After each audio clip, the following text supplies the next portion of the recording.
بسم الله الرحمن الرحيم. الحمد لله رب العالمين، والصلاة والسلام على سيدنا محمد سيد الأولين والآخرين، وعلى آله وأصحابه وأتباع مولى أمته أجمعين إلى يوم الدين. براني مسلمان ئاما دەبوان لە شکۆڕی شەوی جمعانە، شەوی سڵاوات لەسەر پێغەمبەری نازدار سەڵات و سەلامی لەسەر بێ، کۆڕێک دانیشتنێک بەس لەبەر ڕەزای تۆ بێ پەروەردگار، بۆ باس و خواسی پێغەمبەری نازدار و ئەسحابی پێغەمبەری نازدار، مەدح و ستایش و سەڵات و سەلام لەسەر پێغەمبەری نازدار، سەڵات و سەلامی لەسەر بێ، کۆڕێکی پڕخێر و بەرەکەتە بێ. داوات لێکەین پەروەردگار لە ڕۆژی قیامەت ئاوا لە خزمەت پێغەمبەرا کۆمان بکەیتەوە، مەدح و ستایشی پێغەمبەریان پێم لێمان قبوڵ بکە. لە باسی وەفاتی پێغەمبەرا بووین سەڵات و سەلامی لەسەر بێ. ئاوابوونی خۆری دنیای ئیسلام، ئاوابوونی ڕەحمەت و بەرەکاتی پەروەردگار بە ظاهر ئەینا بە باتن هە لە ناومانایە. وەفاتی پێغەمبەری خوا سەڵات و سەلامی لەسەر بێ ئەمرێکی لابودە بوو، پێویست بوو، کەیتە کات و ساتی هاتبوو خوای تەبارەک و تەعالا بیباتۆ بۆ حوزوری خۆی. لەوا بینتمان پێغەمبەری خوا صلی الله علیه کە نەخۆش کەوت، لە پاشان ئەسحابی کۆ کردەوە لە ناو مزگەوتە، خوتبە و وتارێکی بۆ دان.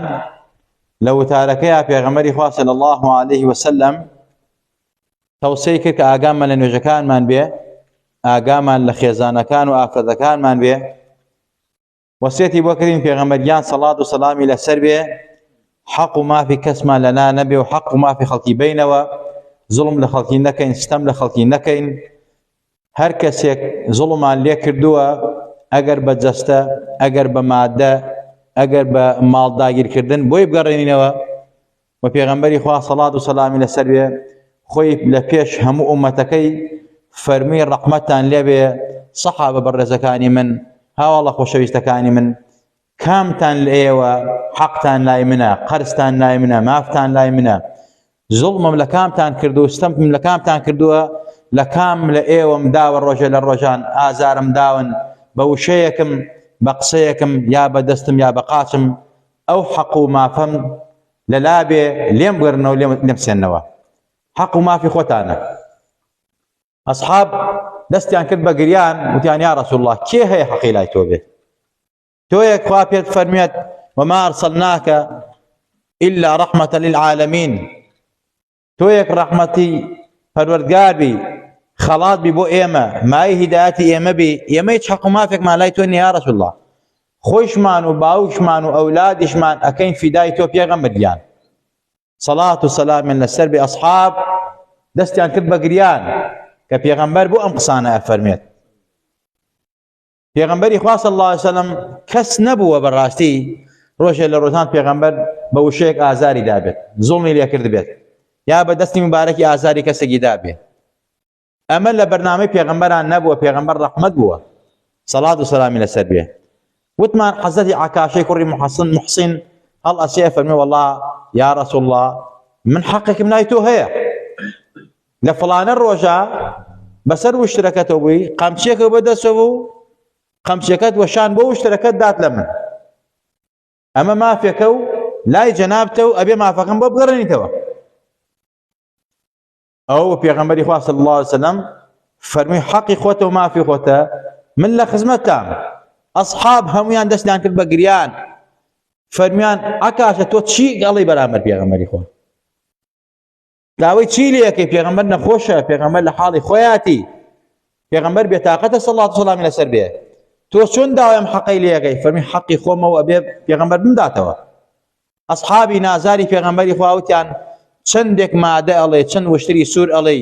چەندێک پارە ئەڵێ پێت ئەدەین، زێر زیو ئەرز ئاو هەرچی ئەتەوێ بەس واز لە پێغەمبەر بێنە سەڵات و سەلامی لەسەر. فەرمی بەڕاستی ئەو حەق و مافی منە هیچ شتێک قەرەبووی ناکاتەوە، جوبرانی ناکاتەوە، مافی خۆمەوە لە پێغەمبەر وەرەگرنە. وتیان لە ئێمەی بەقەینا، فەرمی بە هەزاران هۆکی ئێوە قەرەبووم بە ناکاتەوە، إلا أبي لبيغمبري بموا پێغەمبەری خوای بەو نەخۆشیە لەسەر مینبەردا بەزیە خوارەوە جاوتمان سەری مبارەکی بەستە بوو زۆر تند ئەوەندە ئازاری سەری زۆر بوو شەقەکەی تاکی زۆر زۆری پێغەمبەری خوا صلی الله عليه وسلم بەو ئازارەوە دایان بەزان دەخوارەوە حەزەتی عەکاشە فەرمووی یا رەسوول الله ئەو ڕۆژەی تۆ لە منتدا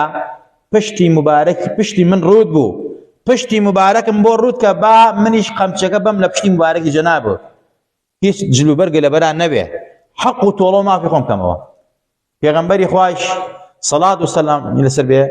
شانی مبارەکی بۆ عەکاشە ڕوود کرد مۆری نبووەت و ڕیسالە پشت پێغەمبەری خوا دەرکەوت عەکاشە باوەشی بە پێغەمبەرا کرد مۆری ناوچانی پێغەمبەری ماچ کرد فەرمی فیدات بین یا رەسوول الله بە باوکمان و دایکمانەوە کێ حەقی لای تۆیە کێ حەدی هەیە مافی لای تۆ بێ والله تەنها بۆ ئەوە وام کرد کە ناوشانی جەنابت زیارەت کەم بە ئومێدەوەی خوا لێم خۆش بێ بەهۆی زیارەتی مۆری ڕیسالەی تۆوە بەهۆی ئەوە کە پێستم لە پێستی تۆ ئاگری جانم و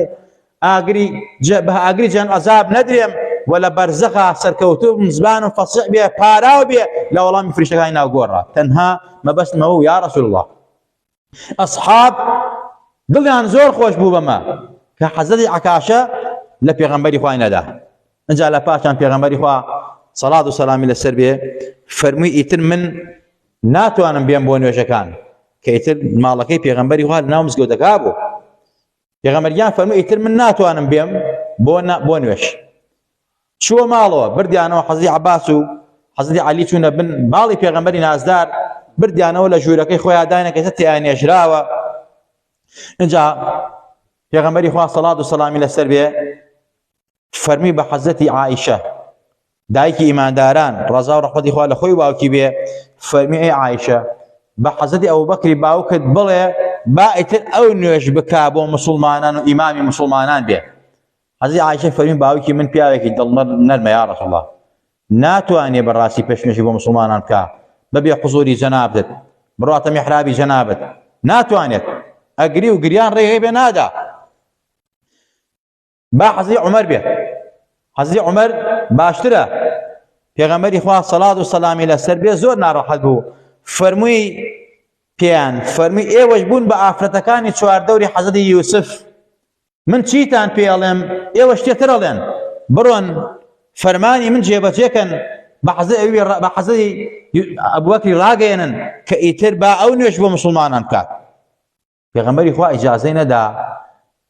حتا خۆی لە حیاتایە کەس بچێتە میحرابەکە ئیلا حەزەتی ئەبوبەکر نەبێت ئەمانە هەمووی ئاماژە بوون بۆ فەزڵی حەزەتی ئەبوبەکر بۆ گەورەی ئیمامی ئەبوبەکر بۆ خەلافەتی جێنشینی ڕاستەقینەی حەزەتی ئەبوبەکر ڕەزا و ڕەحمەتی خوای لەسەر بێ و هەندێک لە عولەما و زانایان ئەفەرمون لە وتارەکەی پێغەمبەری خوا ئەوە بوو کە وتاری دا هەر لە وتارەکەی پێغەمبەری خوا صلی الله عليه وسلم فەرمووی ئەیها الناس خەڵکینە و مسڵمانان و ئیمانداران ئەسحابە نازارەکانی من ئەلا وئینی لاحق بربی من ئەگەڕێم بۆ حوزوری پەروەردگار ئەلا وئینەکم لاحقون به ئاگادار بن ئێوەش ئەگەڕێنەوە بۆ حوزوری پەروەردگار با ڕووتان بێ و شەرمەزای لای خوا نەبن ئاگاتان لە خۆتان بێ پێغەمبەری خوا فەرمی فأوصيكم بالمهاجرين پێغەمبەری خوا ئەم سوورەتەی خوێندەوە والعصر إن الإنسان لفي خسر إلا الذين آمنوا وعملوا الصالحات وتواصوا بالحق وتواصوا بالصبر اینجا پێغەمبەری خوا فەرمی ئاگادار بن ئاگاتان لە سیرەی ڕەحمێ ئاگاتان لە هاتووی چڕبێک بێ هاتووی یەکتری بکەن زیارەت لە یەکتری بکەن ڕێز لە یەکتری بگرن حرمەت لە یەکتری بگرن ئاگاتان لە وەفا بێ بەرامبەر بە یەکتری بێوەفا نەبن بەرامبەر بە یەکتری اینجا فەرمی فهل عصيتم إن توليتم أن تفسدوا في الأرض وتقطعوا أرحامكم ئاگادار بن خوا نەفرەت لەوانەیە کە فەساد لەسەر ئەرزە ئەنێنەوە زوڵمەکەن ستەمەکەن ئەوانە مفسیدن بەڕاستی سیلێ ڕەحمەتیان نەیارن ئەوانە تاوانبارن گوناهبارن پشتەکەنە قەوم و کەسی خۆیان و ماڵ و مناڵی خۆیان ئاگادار بن خۆتان دوور خەون لە نەفرەتی پەروەردگار لە ڕەحمەتی خوا خۆتان نزیکەنەوە اینجا پێغەمبەری خوا فەرمووە ئوصیکم بالئەنصار خەیڕا وەسیەتان بۆ گەم بەرامبەر ئەنصار یاریدەرەکان باش بن چاک بن بەرامبەریان چونکە ئەوان بوون ماڵن بۆ ئێوە کردەوە ئەوان بوون ئیساریان بوو خۆنەویستیان بوو لە خزمەتی ئێوابوون خزمەتیان کردن ئێوەش بە وەفا بن بەرامبەریان زوڵمیان لێ مەکەن قسەیان پێ مەڵێن لەگەڵیان باش بن پێغەمبەری خوا صلی الله علیه وسلم فەرمووی بەرامبەر بە ئەنسار اینجا هەر لە وتارەیە پێغەمبەری خوا صلی الله علیه وسلم کە وتاری ئەخیری بوو فەرمووی ئاگادار بن متەکەبیر مەبن خۆتان بەزل مەزانن دنیا جێی متەکەبیری تیا نابێتەوە بەڕاستی ئینسان متەکەبیر و لە خۆڕازی و ئەنانی بێ بدبختی دنیا و قیامەتە بێ ئەم ئاەتەی خوێندەوە پێغەمبەری خوا فەرمووی تلك الدار الآخرة نجعلها للذين لا يريدون علوا في الأرض ولا فسادا والعاقبة للمتقين پێغەمبەری خوا فەرمووی سەڵات و سەلامی لەسەر بێ بەڕاستی قیامەت سەربەرزی قیامەت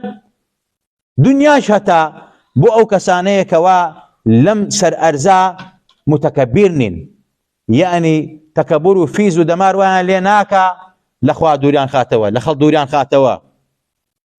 بەڕاستی عاقبەت و سەربەرزی دنیا و قیامەت بۆ متەقی و لە خوا ترسانە پێغەمبەری خوا فەرمووی خواوامان پێ فەرمێت والعاقبة للمتقين سربرزي وعزت بو مسلمانان ومتقي ولا خاطر سكانه بويا بيغمبري خوا فرمي خوا فرمت أليس في جهنم مثوى للمتكبرين جهنم جي متكبرين واخو رازيانا جي قارون جي نمرودة جي فرعون وريابا هول ندن متكبر بن شنك حشر تانا قال فرعون وقارون نمرودة بيرحال دعاء ما بيغمبري خوا صلاة وسلام إلى سربيا ئەمرەکە کرد بە حەزرەتی عایشە حەزرەتی عایشە دایکی ئیمانداران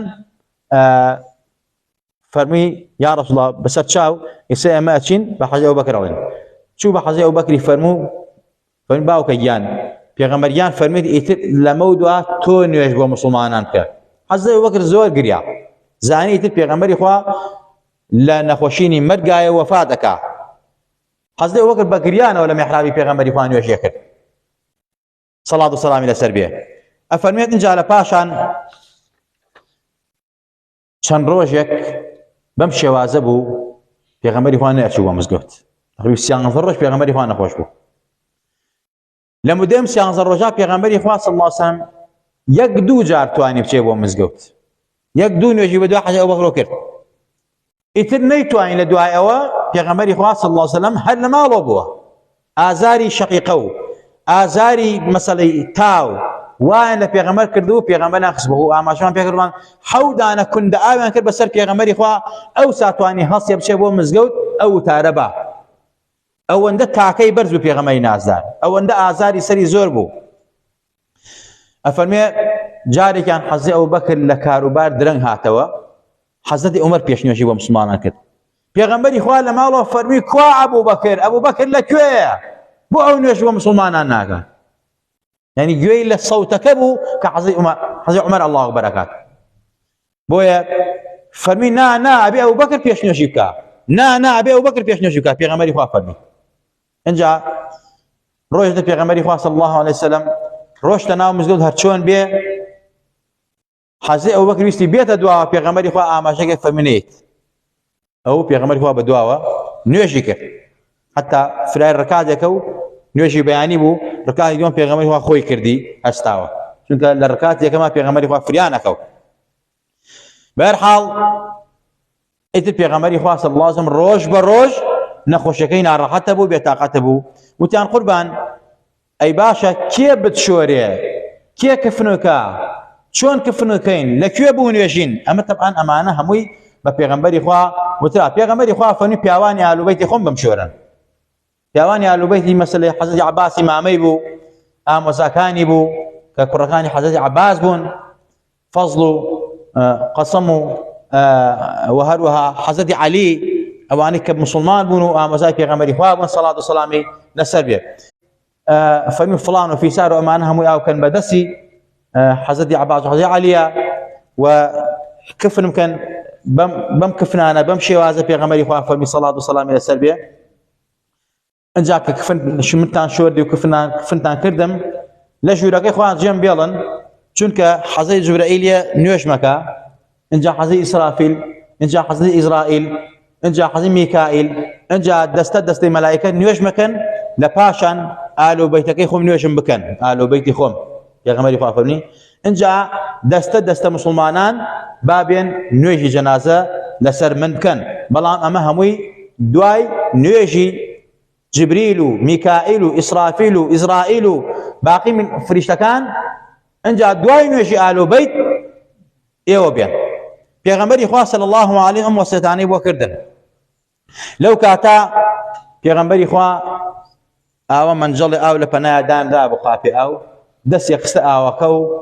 دسي برز كردوا اي فرموا لا اله الا الله ان للموت لسكرات لا اله الا الله وان للموت لسكرات پیغمبری خواه فرموا لا اله الا الله ازاري جان كشان مرق زور نارقته طبعا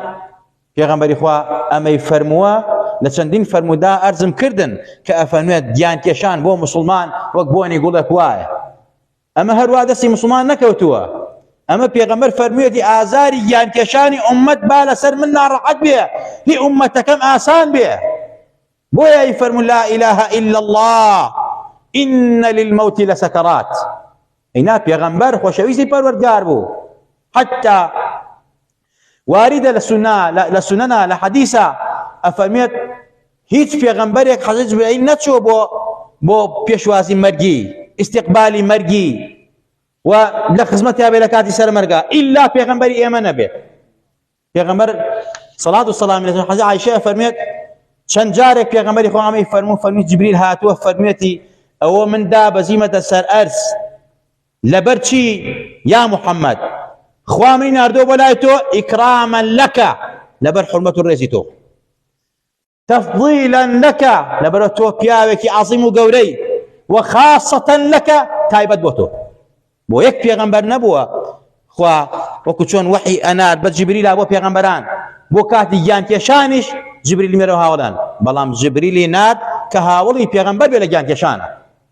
فمين لبر أمس يشتاتهم إكراما لك تفضيلا لك خاصة لك يا رسول الله أفرميت پیغمبری خواه صلى الله عليه وسلم لم حالتابو لو كاتا حضرت فاطمة فرمي وأبتاه هاوار وباوكم لنا رعتي آية پیغمبری خواه فرمي بانجي فرمي جارة أوقسا نكي تو أوقسا نكي بلي وأبتاه هاوار وباوكم لحظة فاطمة الربو فرمي نابي أوقسا بكي أو قسيكي هلايا إن جعل باشان حضرت پیغمبری خواه صلاة والسلام إلى سربية فرمي يوبقرن لمن خواه نفرتي كردوا لجورك ولديانو قاوركان كقبري پیغمبركان كرد بمعبد شويني پرستن سجدان بوبردن لعنتي خواه ليهود قاور كقبري پیغمبركان كرد معبد پرستيان سجدان بوبرد ايوه وريابا قبري من نكن با معبدو بمبرسن پیغمبری خواه فرمي صلى الله عليه وسلم يعني السجدة وقبرك من نبن وقا رجولا كان ام دوقصة جواز زيارة لقل پرستنا جو پیغمبری خواه فرمي نعلتي خواه لقا رجولا قبري پیغمبران كرد با شويني سجدة بردن بلام لولا فرمي من زار قبري وجبت له شفاعتي هر كسيك زيارة قبرك من بكى شفاعتي مني بو مسوقرة لفرمايش ترى فرميت من حج ولم يزرني فقد جفاني هر كسي حج بكى عمر بكى زيارتي قبري منك وسلام لمنك وشكيني واندو برامبر بمن قرب سر او كسي وشيني وانا برامبر بيغمبري خواه والله بيغمبر وشك برامبر لقيامته يعني سا وهابي كان واخذ صادق كانوا هو بيغمر خوي نفرتي كردو لو انك اسن مساله قبلك يا برسن اي كاكتو ورا توفيق لبين حج كان دروسك ولو انهم اذ ظلموا انفسهم جاءوك فاستغفروا الله واستغفر لهم الرسول لوجدوا الله التواب الرحيم هاتي قرانا اوانك غناها كان تاوانا كان داوي اللي يخرجون لپروردگار كان وين الله نبي غمر توش داوي اللي يخرجون بوكا بالتاكيد خواليان خوشبت اما بو حياه وبو ماتشه پیغمبري خواه فرمي قاورو جولكان قبري پیغمبران كان بمزقوت معبد اي پرسن بلان فرمي يو وامكن بلان زيارتم كان بەڵام سەلام لێ بکەن، بەڵام بێن بۆ لام، چونکە ئاگام لە سەلامتانە، وەڵامی سەلامتانە دەمەوە. هەر کەسێک بێ ناوی خۆی وایە پێی پێڵێن. ئازان خۆشەویستان، اینجا پێغەمبەری نازدار سەڵات و سەلامی لەسەر بێ لەو کاتە عەبدوڕەحمانی کوڕی عەوف ئەم سەحابە نازارەی پێغەمبەری خوا سیوایە کرد. پێغەمبەری خوا چاوی هەڵبڕی، دایکی ماداران فەرمووی یا رەسوڵ الله حەزم لە سیواکردنە. سەرێکی لە خان پێغەمبەری کەوتووە ناڕەحەتی، پێغەمبەری خوا فەرمووی یعنی بە سەر لەقاندن فەرمووی بەڵێ. حەزی عایشە فەرمووی سیواکەمدا بەدەستیوە، سیواکە ڕق بوو. پێغەمبەری خوا فەرمووی بۆم نەرم کە، فەرمووی بە ددانەکانم سیواکەم بۆ نەرم کرد. اینجا پێغەمبەری خوا ئەیهێنا بە دەمی مبارەکیا و سیواکم بۆ پێغەمبەری خوا کرد. فەرمی ئەلحەمدولله، من خوا کۆمەڵە فەزڵی پێدام دایکی مادارانە فەرمێت. پێغەمبەری خوا لە کۆشی منە، سەری لە کۆشی منە بوویانی دەرچوو و تفی من تێکەڵی تفی مبارەکی پێغەمبەری خوا بوو لە ئەخیری وەفاتیا کە کاتێک سیواکەکەم بەدەم بۆ نەرمە کردم قدەمی پێغەمبەری خوا صلی الله علیه وسلم. ئەمەش فەزلێکە خوا بە منیدا دایکی ماداران ئەفەرمێت. قڕ بەسەر ئەوانەی کە بێئەدەبن و بێحورمەتن بەرامبەر دایکی ماداران حەزی عایشە. پێغەمبەری خوا صلی الله علیه وسلم پاش ماوەیەک بێهۆش بوو، اینجا خۆشی هاتەوە خۆی فەرمی اللهم في الرفيق الأعلى، اللهم في الرفيق الأعلى، خوايا بس بولايتو، خوايا بس بولايتو. پێغەمبەری خوا کە خۆشی هاتەوە فەرمی اللهم اغفر لي وارحمني والحقني بالرفيق الأعلى. خوايا لێم خۆش بە، خوايا ڕەحمم پێ بکە، خوايا بمگەێنە بەخۆت کە ڕەفیقی ئەعلایە، کە بەهەشتی پانوبەرینە. پێغەمبەرێک بەو عەزیمەتی بەو عەزەمەتێ لە کاتی مەرگیا فەرمی خوايا لێم خۆش بە. ئەم لێ خۆشبوونە خوا پێی فەرمووە ئێمە لە تۆ خۆش بووین لە گوناحی ئەوڵ و ئاخر، لە گوناحی ئەوڵ و ئاخری تۆ خۆش بووین، بەڵام کە ئەفەرمێت وەستەغفر لذەنبیک، خوا ئیستیغفار بۆ گوناحەکانە بکە، یعنی بۆ گوناحی ئومەتەکە تۆ ئێمە لە تۆ خۆش بووین. کە ئەفەرمی اللهم اغفر لي، یعنی خوايا لەو ئومەتەی من خۆش بە، نەزانن نەفامن، لەبەر من لەبەر حورمەتی من، خوايا ڕەحم بەو ئومەتە بکە.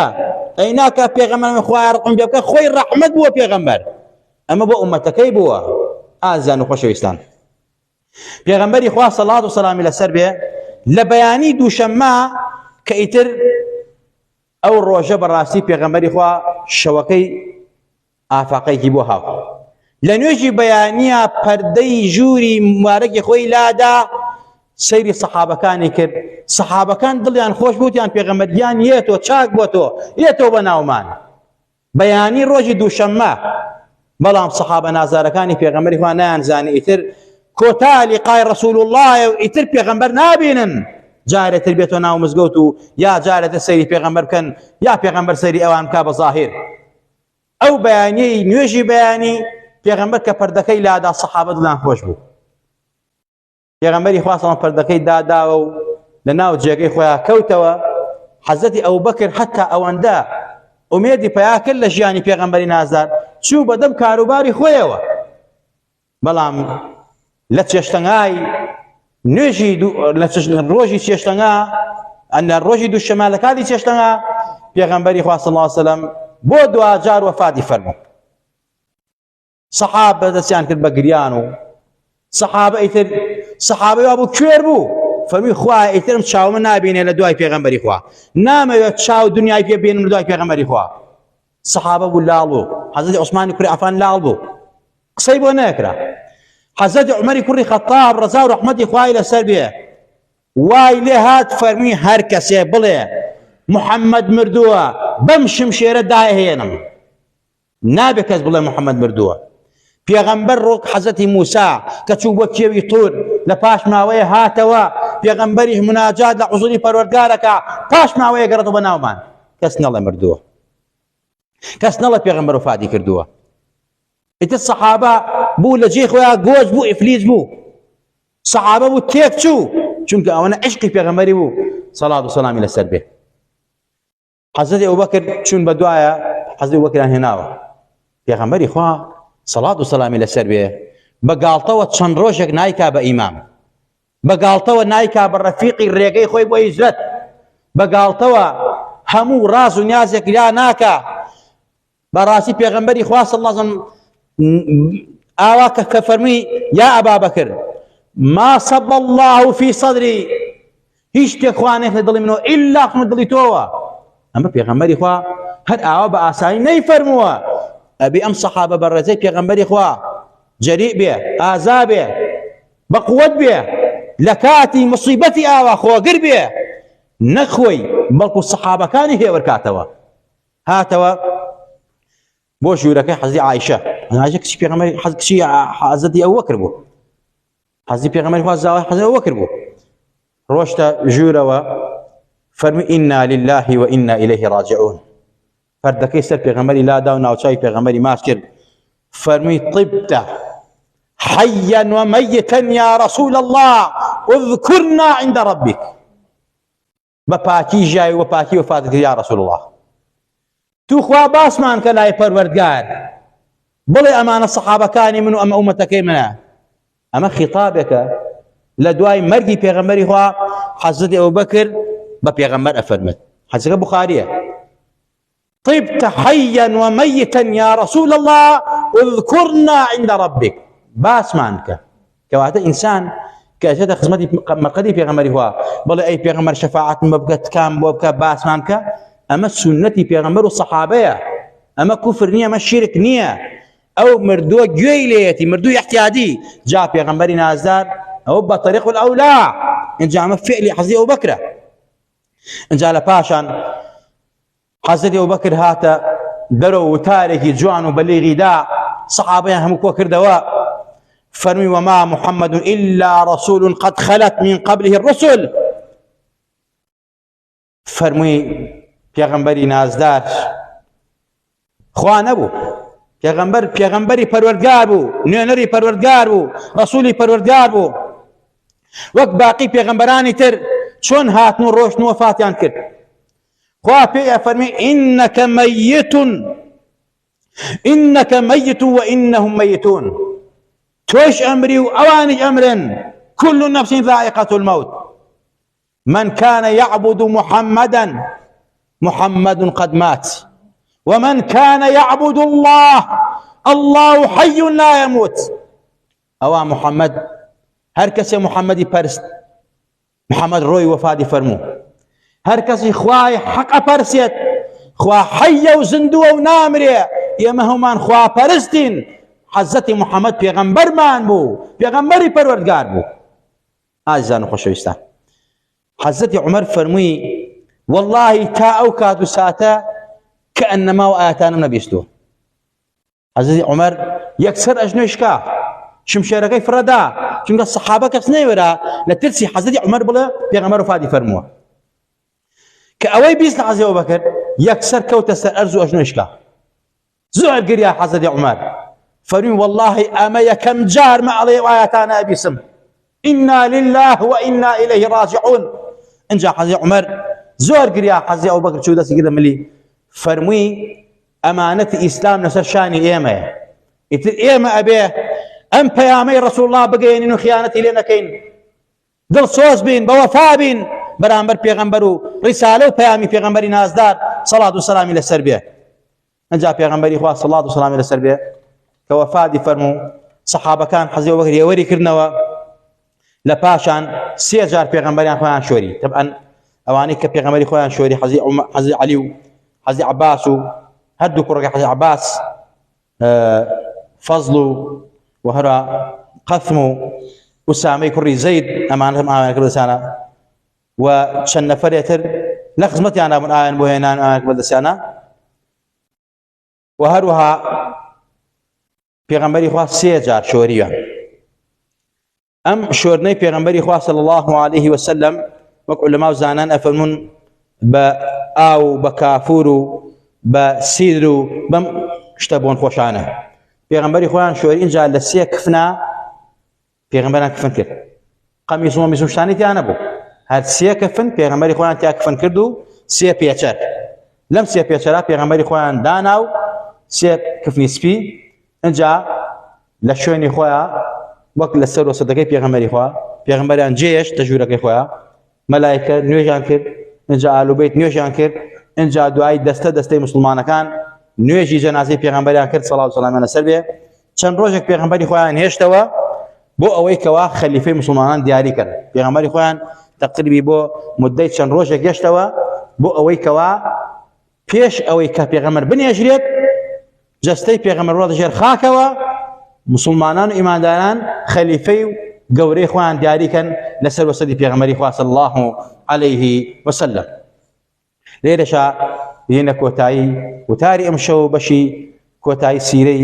ئەم شەومان کەیتر پێغەمبەری خوا وەفاتی فەرموو لە غورفەکەی خۆیان بە وەفاتکراوی بەجێهێڵێن هەتا ئەو کات و ساتەی کە ئەصحابەکانی پێغەمبەری نازدار سەڵات و سەلامیان لەسەر بێ کە پێغەمبەر ئەنێژن و خەلیفەی مسلمانان دیاریەکەن و هەروەها چەند دەرسی وانەی گرنگ لەم وەفاتی پێغەمبەری خوا صلی الله علیه وسلم و لە شۆردنی پێغەمبەری خوا ئاماژە پێکەین. خوای گەورە هەموو لە هەمولایەکمان خۆش بێ، خوا عاقبەتمان بەخێر بگەڕی، خوا لە گوناه و تاوانی خۆمان و باوکو دایکمان خۆش بێ، یا ربی خوای لێمان ڕازی بە، یا ربی خوای لێمان ڕازی بە، یا ربی خوای تاعات و بیادمان لێ قبوڵ کە، شیفای نەخۆشەکانمان بە، خۆمان و ماڵمانمان دەرد و بەڵا و موسیبەت و ناڕەحەتی